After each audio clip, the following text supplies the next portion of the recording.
내란에 준하는 행위를 한 사람에 대한 사면은 헌정 질서를 파괴하는 행위입니다. 헌법 제84조는 대통령을 수행하면서 생길 수 있는 지적에 대한 부분이지 대통령에 당선된 자에 대한 그 전의 죄까지 덮어주는 무제한 피해복권 조항이 아닙니다.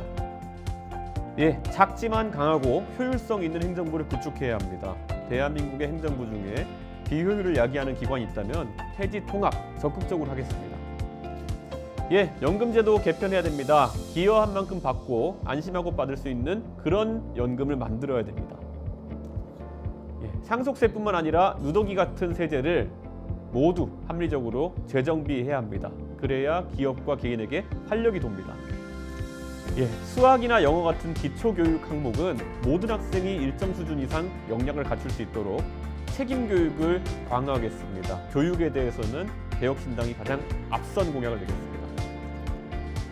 결과에 승복하고 대의를 위해서 헌신하는 것은 정당 정치의 기본이라고 할 수 있습니다. 앞으로 개혁신당은 하나가 되어서 조기 대선을 승리로 이끌어야 합니다.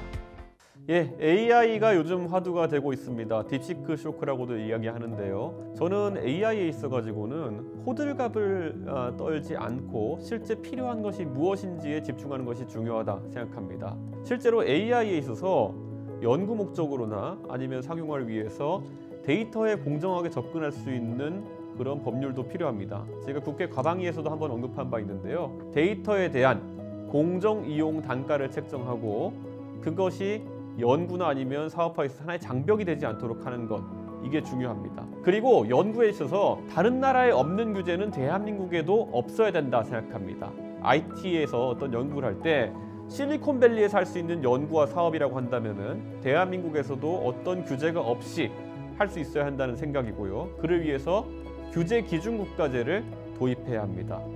그리고 AI 기술의 악용을 방지하는 제도적 보완도 필요합니다. 혁신을 저해하지 않는 범위에서 신중하게 접근해야 되는데 디지털 워터마킹이나 이런 것들을 통해서 불법 촬영물 차단 또는 AI 합성 음란물 차단 이런 것과 같은 기술적 해결책을 적극적으로 도입하는 것이 오히려 AI의 적극적인 활용을 위해서 필요할 것이다, 이런 생각을 합니다. 지금 정치권에서는 계속 GPU를 몇만장 사면 된다느니 아니면은 엔비디아 같은 회사를 만들면 된다느니 이런 굉장히 피상적인 문제를 바탕으로 해서 AI에 대해서 여러 가지 백가쟁명식 아이디어가 나오고 있는데요. 저는 인재가 그 중심에 있어야 된다 생각합니다. 대한민국의 AI 산업 발전시키기 위해서는 수학, 과학, 이공계 교육부터 정상화시켜야 되는 것이고요. 저는 그것을 위해서 고등교육과 중등교육에서 수학, 과학 교육에 훨씬 많은 예산을 투입하는 그런 정책을 펼치겠습니다. 그렇게 했을 때 AI를 바탕으로 새로운 기업과 새로운 연구가 가능해지는 것입니다.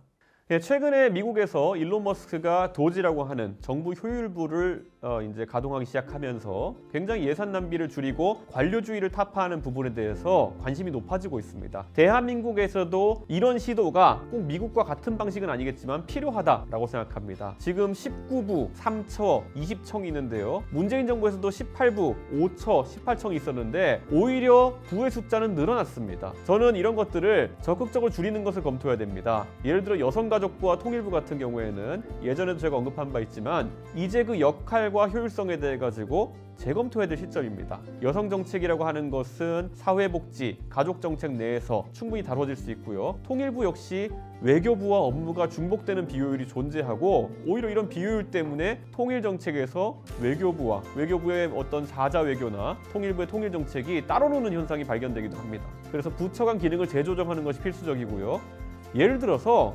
보건복지부 같은 경우도 이번에 의료 대란에서 보여졌듯이 보건과 복지 기능이 광범위하게 결합돼 있어가지고 정책 운영이 비효율적이고요. 보건 같은 경우에는 오히려 환경부, 복지는 경제부처와 연계하는 것이 더 합리적일 수 있습니다. 그리고 제가 과방위원인데요. 과기정통부도 과학기술과 정보통신이 하나의 부처에서 다뤄지기 때문에 실제 방송이 들어있는 정보통신 이런 부분이 훨씬 많이 다뤄지는 그런 문제가 있습니다. 과학기술을 다루는 부분은 상대적으로 위축되게 되어 있는데요. 과학기술은 사실상 대한민국 미디어 먹거리를 다루는 중요한 부분입니다. 이 부분을 간과하지 않도록 나누는 것이 중요하다, 이런 생각하고요. 부처 명칭도 이렇게 막 길게 할 것이 아니라 좀 줄여야 됩니다. 과기정통부, 농림축산식품부, 산업통상자원부 이런 이름보다 훨씬 직관적인 짧은 부처 이름으로 업무를 나눌 필요가 있다, 이런 생각합니다. 예, 외교는 대한민국에서 갈수록 중요해지고 있습니다. 저는 항상 대한민국의 대통령이나 고위공직자들이 미국이나 아니면 우방국에 가서 아니면 다자간 외교 환경에서 뭐 여러 가지 이야기를 해야 될 상황에서 꽂아놓은 보릿자루처럼 아니면 나무도박처럼 이렇게 차렷 자세로 서 있는 모습 보면서 비판을 많이 해왔는데요. 저는 제가 대학을 미국에서 다니고 그 과정 속에서 외국 사람들과 교류하는 방법, 그리고 어떤 식으로 대화를 풀어나가야 되는지를 잘 알고 있습니다. 그리고 이런 것들이 꽤 저는 국제 외교 무대에서 잘 사용될 수 있다, 이런 생각을 합니다. 제가 사실 한국에 돌아와 가지고는 뭐 남이 먼저 얘기하지 않는 한, 제가 미국의 하버드 대학교 출신이라는 것을 잘 강조 안 하고 이게 자랑한다 소리 들까봐 조심스럽게 이야기하지만, 미국 정가에서 하버드 출신이라고 하면은 굉장히 다르게 보는 측면이 좀 있습니다. 저는 그런 것들도 대한민국 외교를 위해서는 제가 쓸 수 있다라고 생각합니다. 하버드 대학교 시절부터 맺었던 그런 인맥 네트워크나 이런 것들을 대한민국을 위해 사용할 수 있는 기회 꼭 만들고 싶습니다. 지금까지 대한민국에서는 정치하는 사람들이 외교를 일찍 경험할 수가 없었기 때문에 대통령 당선되고 나서야 이제 외교에 눈을 뜨는 경우가 있었는데, 그러다 보니까 가서 실제 외교 활동하기보다는 바이든 날리면 논란 같은 것들을 만든다든지, 아니면은 외교부 관료들이 만들어 놓은 틀 내에서 결국에는 옛날 가닥대로 계속 한미동맹이나 이런 틀을 풀어가려는 경향이 있는데요. 저는 한미동맹도 어느 정도 변화할 수 있어야 한다는 생각을 합니다. 이번에 트럼프 행정부가 들어서면서 미국이 자국 중심의 외교를 펼쳐가는 상황 속에서 어쩌면 과거 사대주의와도 비슷했던 우리의 외교 방식이 그대로 적용되지 않을 수도 있겠다라는 생각을 합니다. 예전에 고려시대에 서희가 했던 그런 자주성 있는, 하지만 할만하면서도 강대국과의 관계 속에서 실리를 추구하는 그런 외교도 필요한 시점입니다. 저는 트럼프 대통령과의 협상에서 결국 미국을 잘 알고 그들과 대화를 풀어가는 방식을 아는 저 이준석이 트럼프 시대에 대응할 수 있는 유일한 후보다, 이렇게 생각하고 있습니다. 그리고 이 외에도 경제나 이런 측면에서 저는 IT나 이런 최첨단 기술이 화두에 오르고 있는데요. 이공계 출신으로서, 그리고 IT에 대해서는 해박한 지식을 가지고 있는 제가 그런 외교와 통상의 과정 속에서 대한민국의 국익을 정확하게 대변할 수 있다, 그렇게 생각합니다. 이제 선진국에서 태어난 세대가 대한민국을 이끌어야 합니다. 그 과정에서 외교도 과거의 모델보다는 선진국화된 모델을 가져가야 하는 것이고, 저는 전략적인 마인드로 외교에 임할 수 있는 첫 번째 대통령이 되겠습니다. 존경하는 개혁신당 당원 여러분, 사랑하는 시민 여러분, 안녕하십니까? 이준석입니다. 우리가 개혁신당을 만들고 대한민국 정치의 혁신과 세대교체를 주창했던 것이 과연 옳은 선택이었다는 것이 분명해지고 있습니다.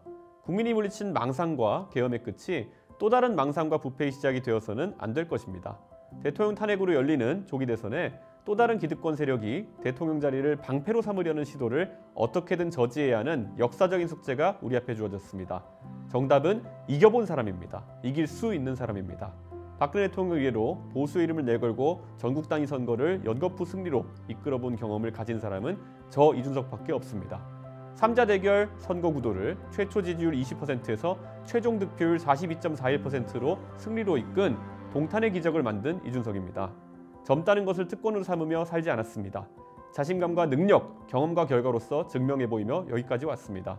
우리 개혁신당을, 대한민국의 미래를 승리의 길로 이끌겠습니다. 회피하지 않겠습니다.